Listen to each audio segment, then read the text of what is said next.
Okay, I want to show you a little device that I've put together. I bought this from Walmart. The heavy duty hook hooks into the bunk, and then from there I have a swiveling, what would you call that? Swiveling pulley. I connected that swiveling pulley to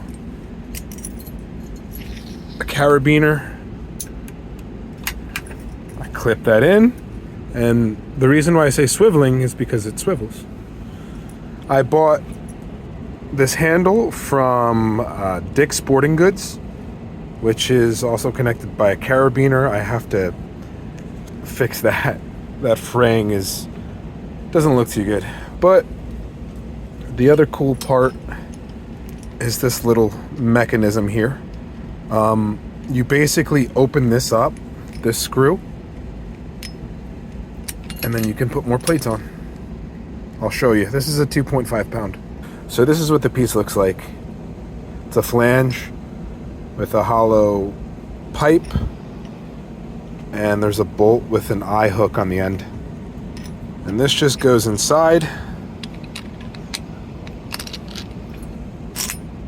and the nut goes on the bottom of the bolt to hold the flange in place.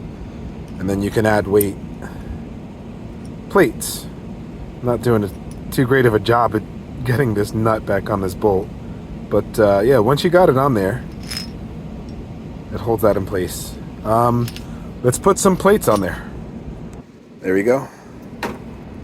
So ideally we want to bring it right underneath the pulley so it doesn't swing. And basically what I do with these is rear delt flies. So I'll lift this outwards this way,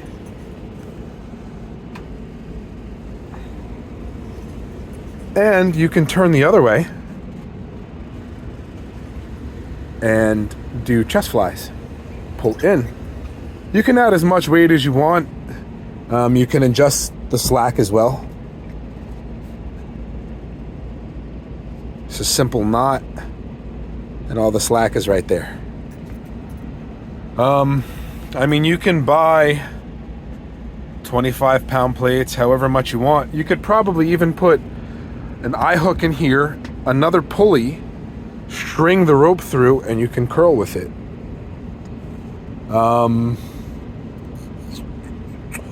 could probably even do triceps if I hold a corner and pull down, or maybe get a rope. I can maybe make a rope for it. But I also have weights as well. Let's take this off. So if I wanted to use dumbbells, if I can get the bunk open, I've got them in there.